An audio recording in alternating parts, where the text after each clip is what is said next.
Hello everyone, Jason here. This is basically going to be another episode of JEHC, although I'm not in my podcast studio thing. So today we're going to be reviewing everything I've been working on in regards to the all-wheel drive platform. So some peers of mine have been bugging me to, at a minimum, just give some sort of introduction and explanation. We're about 8-10 months or so into the build phase of this. I started designing these platforms several years ago, so this has been quite a few years in the making. We've got behind me right here, this is the all-wheel drive Class 1. Over here is the all-wheel drive trophy truck. They are being developed simultaneously, so hopefully there's no confusion. I've had a lot of people get really confused between the different stuff we're posting relative to Class 1 and trophy truck, and we're actually building both of them at the same time. They will be campaigning at the same time.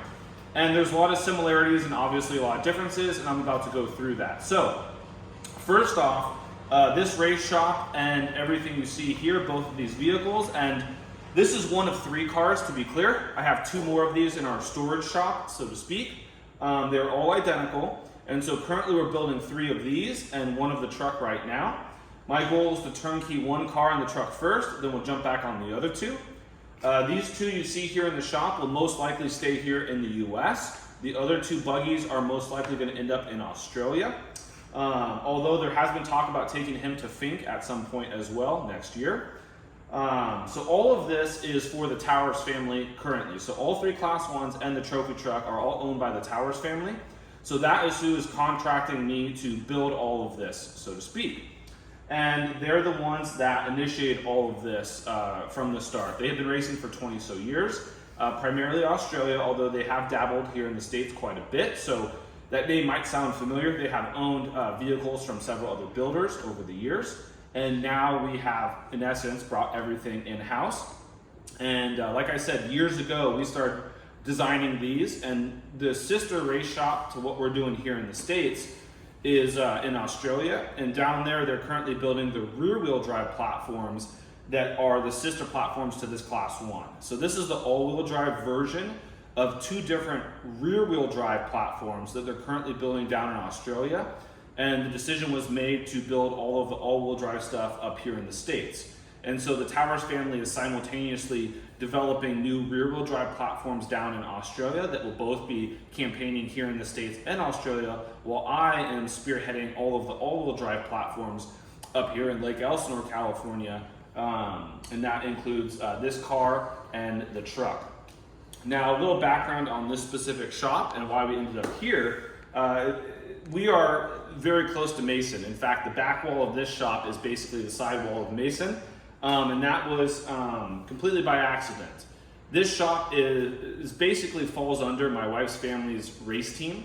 So they are a factory Suzuki Superbike team. So if you're familiar with the Ulrich family, Team Hammer, etc., this was an empty building they weren't really using. And so long story short, when we decided to start building this stuff, we just kind of moved in here and modified it a little bit to work for us. It's relatively small, obviously. But when we're working on these platforms, I've only got 1 in here at a time. So right now we brought both in because the Class 1 just came back from heat treat. The truck is about to leave for heat treat. So what will happen is we will shift to working on the Class 1, and he's going to go and Certified does all of our treating, and I'll dive into that more in a minute. But so we're kind of rotating between the builds, and then he's obviously has a ton of stuff that we still got to do because we're going to turnkey these cars. And so each race car, including the truck, is going to be pretty much done in-house, other than James Lynn is doing all of our wiring, etc. But all the plumbing and all the other bits, sheet metal, we will be doing here. So like I'm saying, we only have 1 in here at a time. This car is going to be next. The truck, when it gets back from treating, along with the other 2 Class 1s and all the tooling and fixturing, are all at like the storage shop. So that's not really a shop that we use, it's just storage. This is the active shop where we're actually doing all the fabrication and building. And so let's kind of do a walkthrough on this Class 1. So this is an all-wheel drive Class 1. The front end of this car is basically the same as the trophy truck. The only difference is going to be the arms are a little bit lighter weight for the car because we are definitely lighter weight on the car than we are the truck. The portals for the car are going to be a wide 5 pattern, whereas the portals for the truck are going to be a traditional trophy truck pattern, even though our portal gears, etc., are all the same for both platforms. In fact, we run the same gear ratios in our portal gears for both, and the ratios are all the same, thankfully, because Jason at TubeWorks is able to make me the ring and pinion I want to match the gear ratio in the truck, so that even our front differentials on both platforms are going to be the same ratio. And that's what we're going to start with. So we are running Albin's front diffs in both of these setups. We are running Charlie's steering box in both of these setups.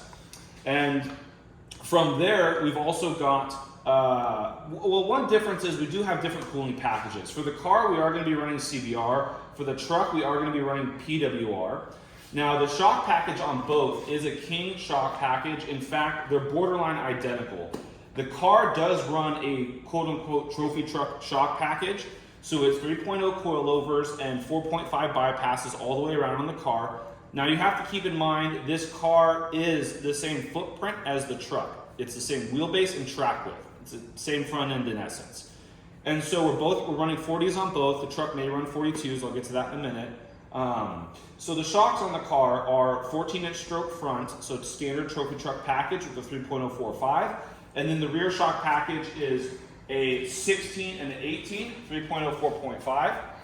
Now the rear of this car is a multi-link suspension, and we'll obviously have a lot more on that as we finish building out all of our components, etc. But what this is basically similar in flavor to what the Jimco Hammerhead is, except for quite a bit different. So it's similar in that it is a multi-link, but it is radically different in that we do have an extra link. Our links are significantly further forward in the chassis to create a little bit more of a V, reduce our contact patch track with change.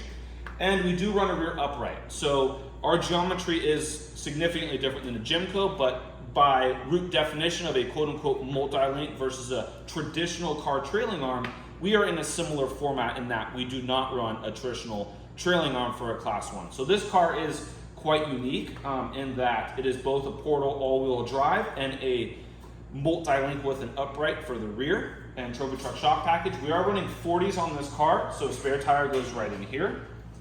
Fuel cells are underneath each seat. We have twin fuel cells, and I'll show you the mock-ups here in a second. Now this specific chassis right here is for Glenn Towers. Glenn is a little bit taller of a guy, so we need to make sure all of that fits, and this is, arguably a little bit bigger of a Class 1, but if you notice what I was saying earlier, we are the same footprint as the truck, and we're basically building this as a big truck killer to some degree, all-wheel drive Class 1 platform that truly is a sister platform to our trophy truck. So both the Aussies and, so to speak, the Americans have a lot of interest in this platform for at least the guys that we are going to be building this for and campaigning for. So that's why we have sister platforms for both Australia and the States. So these will be right-hand drive, and they are also going to be a turbo setup. So I initially designed these platforms to have the same Dugan's Big Block 8 stack as our trophy truck, but the Towers family feels more comfortable driving what they're accustomed to, and that's going to be right-hand drive, and that's going to be twin turbo V6 setups. So Australia rules give us two options. We can run up to a 7-liter or a 3.5 with some turbos. And so we elected for a Cadillac-based block. It's an ATS block, and more on that later. And obviously the motor is by no means Cadillac by the time we're said and done. And then it will be a twin turbo. So this, even though it does fit a Dugan's 8-stack big block or something equivalent, whether it's from Gibbs or Coyer, this is actually going to end up with a twin turbo 6-cylinder that does meet our Australia spec rules, even though we will be campaigning this in the States. And the reason for that is Glenn feels more comfortable driving right-hand drive, and he's definitely more accustomed to running twin turbo 6-cylinder platforms than he is with a big block. Now, both platforms are running sequentials. They are running gearboxes from Hollinger. So that is something new. We are technically the guinea pigs for both the all-wheel drive Hollinger systems.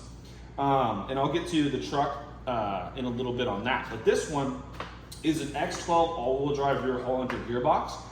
That is done, should be shipping from Australia in the next few weeks, so I'll probably see it in about a month range. We also have the CBR cooling package to complement that, and the Albin's front diff. And so on this guy right here, I'm hoping to have, in theory, a turnkey and testing, Halloween to Christmas range. He's going to be first before the truck. That is a specific request from the Towers family. So although the truck may get a little bit of a back burner for the time being, we are definitely not slowing down on this guy. And the sooner we have him to a turnkey situation, the sooner we can turnkey the truck, which, as we all know, is far more popular here in the States. The Aussies love the buggies. But with that said, this is still going to be a very serious buggy regardless, and arguably as we would say, a trophy truck killer to some degree. And so if you guys have questions on the buggies, let me know. So another thing too is the prep carts on these. So you both have a prep cart on the truck and the car.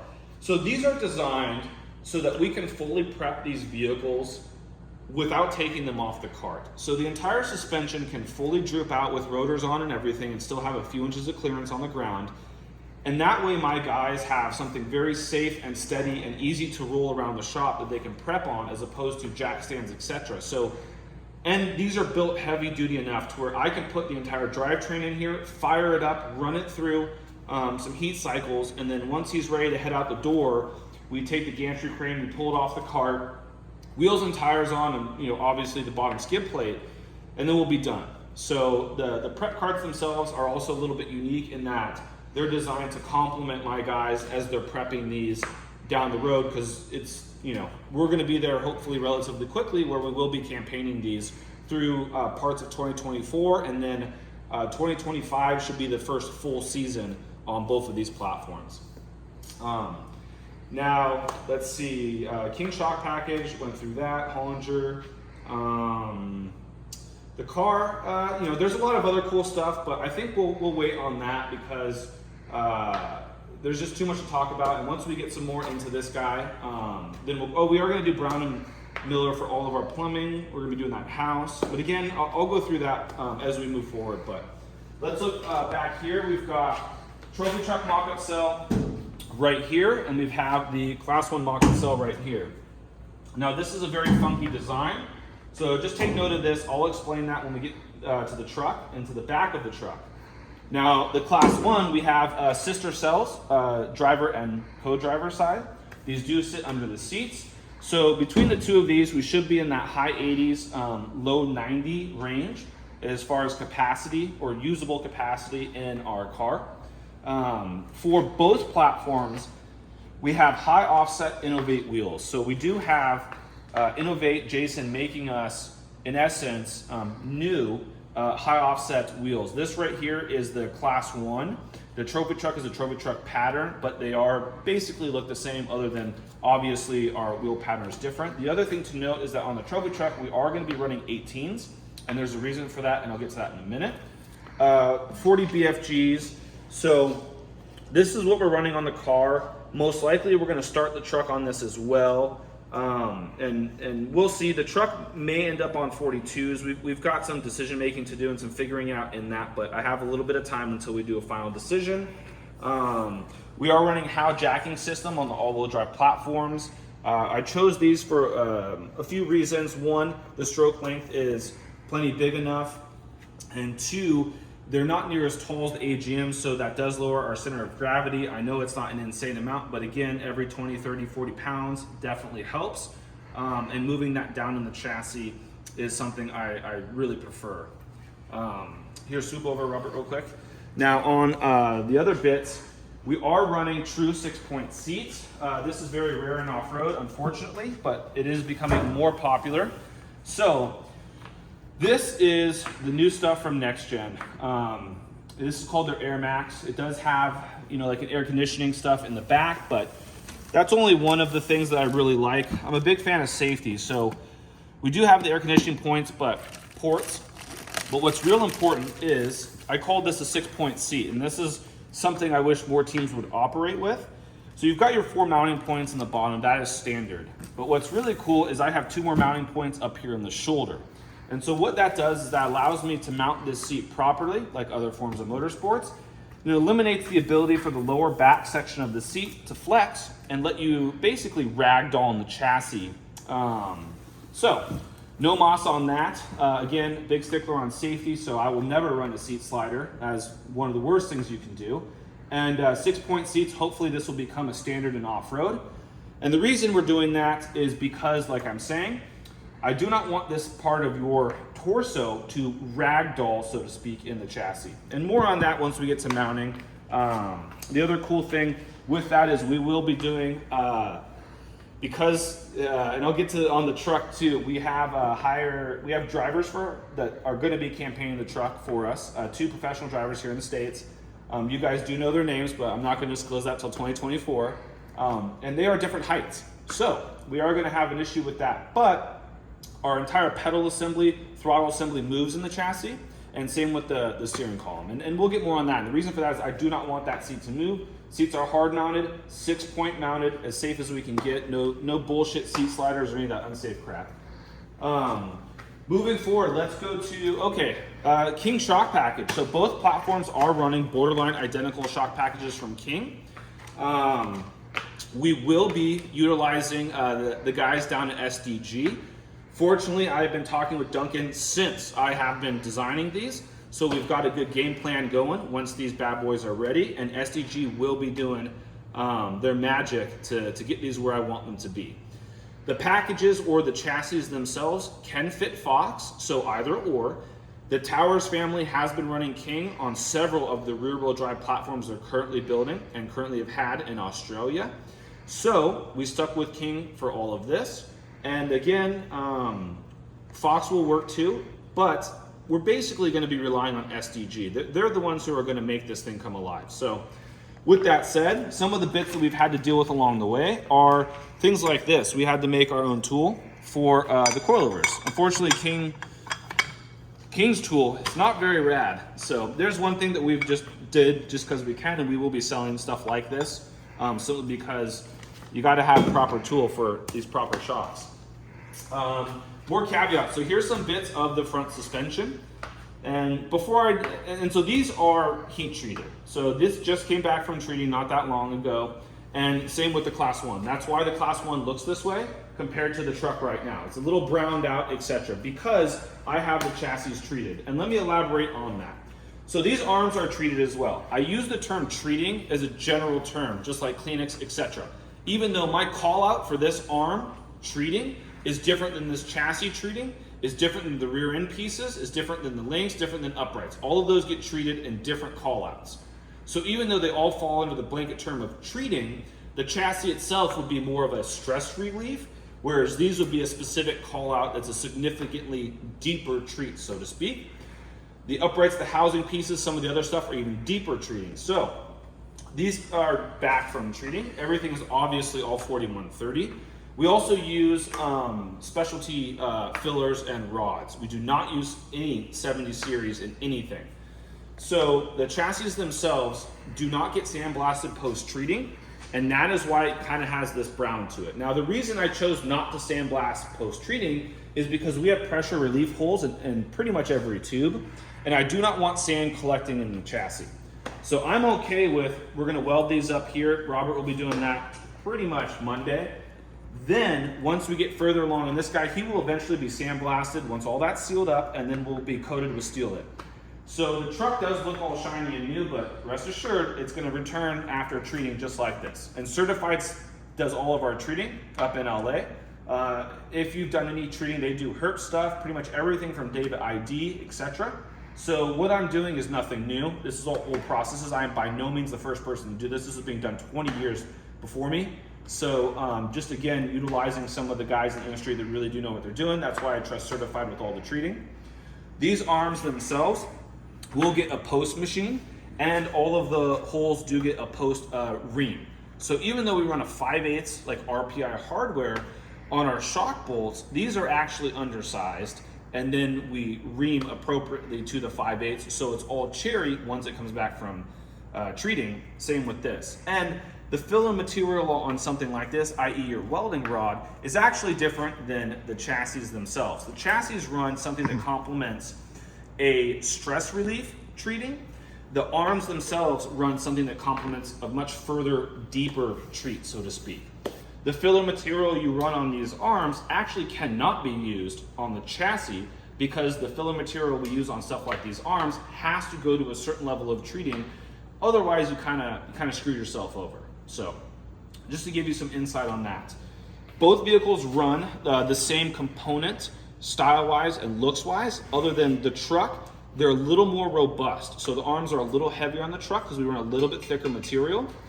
The Class 1 is a little bit lighter duty, and again, that simply is a weight difference between those two platforms. Geometry, characteristics, all of that for those front ends are basically identical. Here's something different too. This was one of the original revisions of the portals. We do have our own portals.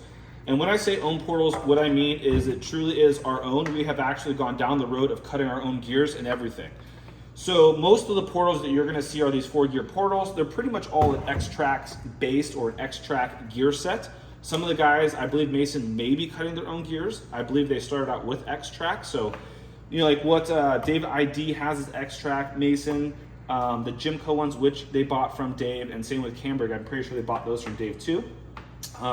We actually decided to go our own route. So even though this is a rev that's old, relatively speaking, we do run a 4-gear portal. They are a straight portal, unlike what Gordon is running, which is an angled gear portal. We do have right around 26 inches of travel, metal to metal on our bypasses on the front end. That puts us at 92.6, 92.7 on track width. And we're gonna be conservative at 24 and change when we're strapped on the front end. And like I said, we are actually cutting our own gears. I'll have gears cut in the next few weeks here. So we do have some cool stuff that we did with that. And the reason being is the Towers family is pretty adamant about if we can do everything ourselves, we're just gonna do that. So it does add a lot of bandwidth to my plate. Now, fortunately, I do have help behind the computer. Buddy Travis is helping me big time, and we can do more on that in introductions later. But the point being is, other than, wiring harness, things like the engine, the shocks, the gearbox, we are making a lot of our own stuff, including cutting our own gears. We're cutting our own gears for our transfer case as well, and I'll get to that in a minute. So down the road of rotors, again, we are making our own rotors. So these are our own design, our own bits that we had forged machined. This is for the Class 1. We're running a 14-inch on the Class 1. I'm actually running a 14.8-inch on the trophy truck because we can fit an 18-inch wheel, so I wanted a little more braking. Now calipers, I don't have our calipers yet. We are running a prototype caliper, or a brand new caliper from Stellatech out of Australia. So far what I've seen from them has been very impressive. So again, more on that once we get those in. The final prototypes should be here shortly. Great guys to work with, and I believe they are going to be a contender for braking packages in these big boy platforms moving forward. So again, we couldn't find exactly what I wanted, so long story short, we ended up just going down the road of having our own rotors made. So again, just another thing that we, it takes up some bandwidth, etc. But at the volume of vehicles we're building, at the seriousness that the family is taking this type of stuff is no problem. Obviously, we have a quantity we have to meet, but again, we're going to burn through that between the rear-wheel drive cars down south and the stuff we have here pretty easily. So again, that portal is used for both platforms. So now let's transition onto the truck. Now the truck is a mid-engine big block platform. This right here is designed to hopefully be as competitive as we can be.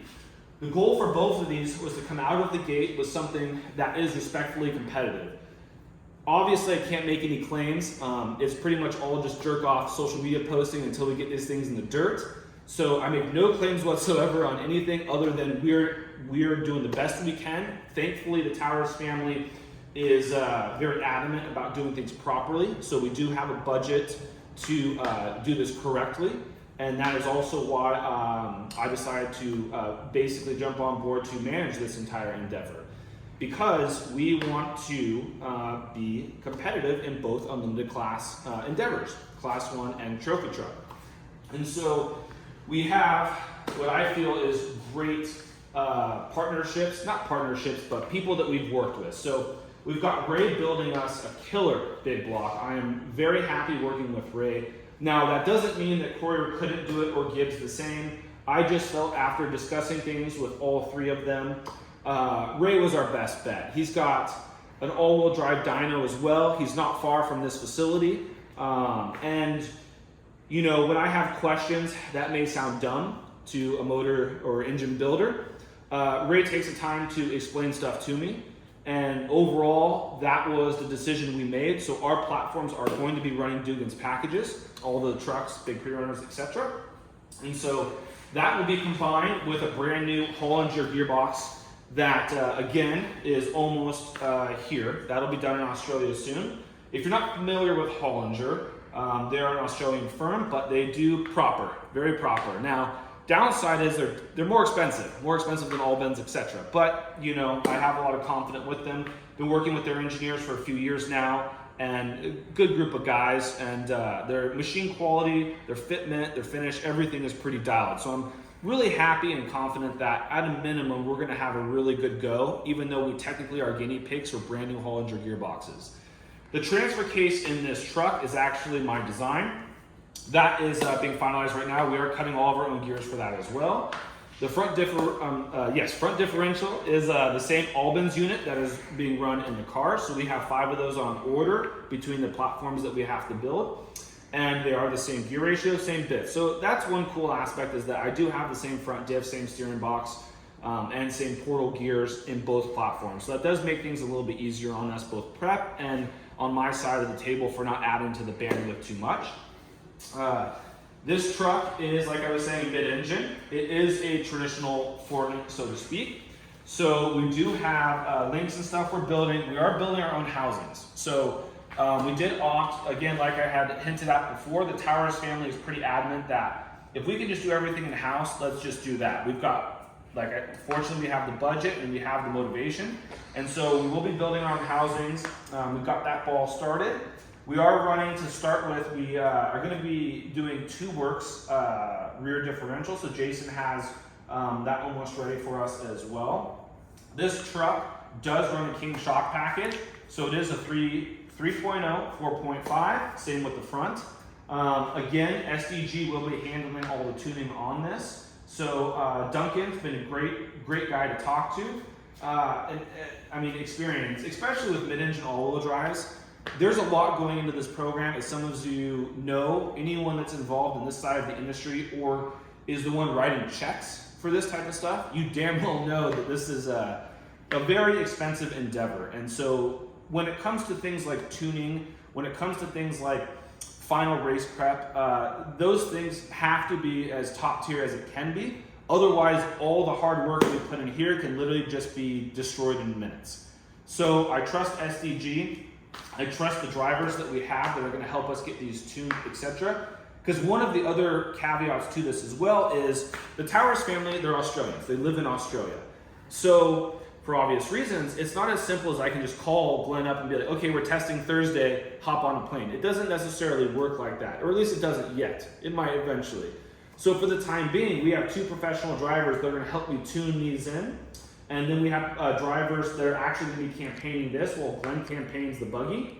And so that's going to take a lot of stress off of my side of the table, because now I can rely on guys who, 1, can drive better than me, and 2, who can tune better than me. So that's going to be our drivers, and then SDG. And those specific individuals have worked together in the past, so I feel pretty confident that right out of the gate, I think Duncan and the boys can get our truck where we want it to be, to at least at a minimum give us a fighting chance to be competitive. Like I said, I make no claims. We're just doing the best we can to come up with something that legitimately has a chance at being competitive in both of these classes.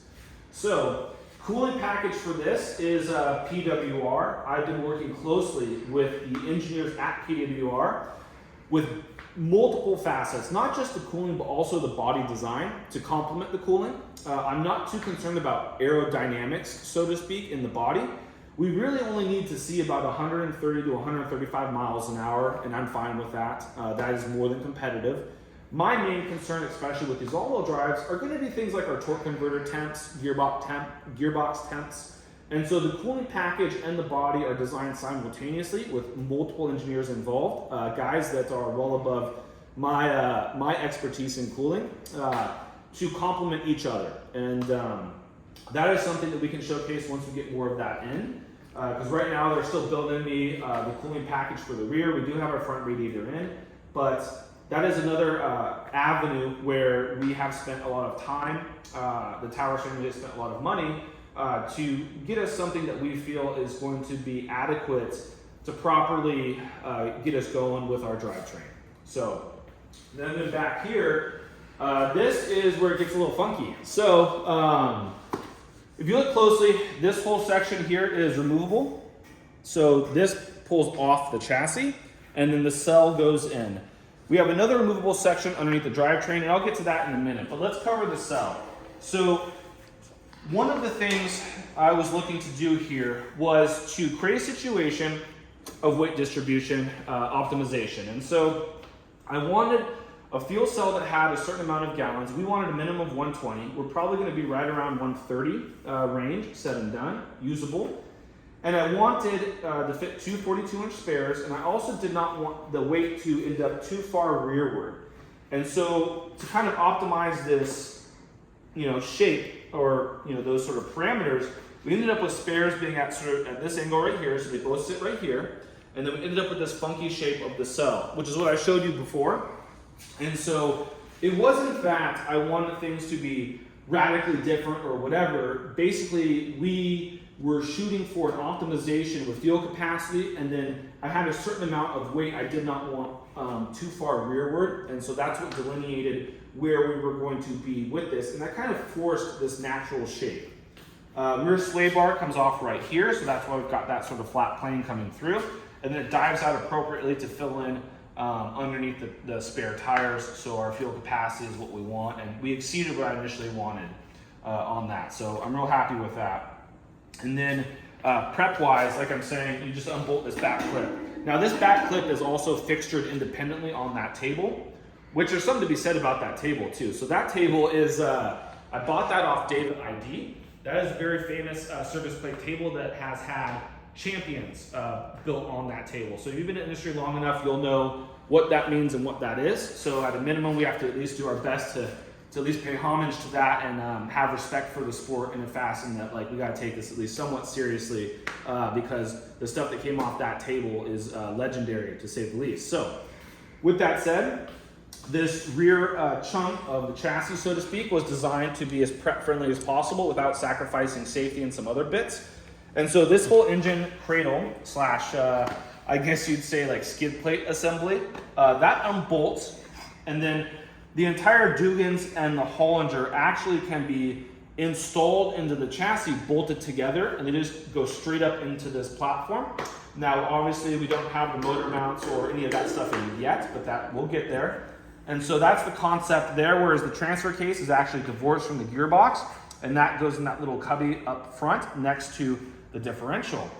This little guy down here in the corner is our front sway bar assembly. I like to keep those down and low in the chassis. Again, everything I was working on in these platforms was to keep our center of gravity as low as possible. So as we move forward with some of the bits, like the cooling package and some of the other things, you're gonna start to notice the theme where I am doing the best I can to keep our weight distribution down and keep our balance where I want. I don't want to disclose the specifics on that yet, but a lot of thought has gone into that. Like I said, we're years into just the design and thinking. And it's not just me. Fortunately, I've had input from a lot of guys that are just as obsessed with this stuff as I am, including the Towers family. Glenn himself is obsessed with racing. If you can't tell, this is how you end up in this position. Same shock package as the car. Obviously, tuning is all going to be different, but it is a 4.5 and a 3.0. 2.5 bump stops up front. We do run Charlie's steering box, so those are identical. Swinger system is the same on both, although the car is getting billet swingers. I'm sorry, the truck is getting fabricated swingers, the car is getting billet swingers. Now, here's kind of a good juxtaposition too, because the timing is good. What you see here is these are just solid chunks of steel. So that's a few hundred pounds of steel that's bolted into the chassis. That is simply there for treating. That is not the final components. That is a fixture piece in essence. And that's to hold all of our bits so that when we go to treating, it doesn't dance on us too much. Now, this is what it actually looks like. Our front differentials bolt in from underneath the chassis. So you've got a mount up here and you've got indexing in here and a bunch of cool stuff that goes in there. And I will showcase that once we get further along.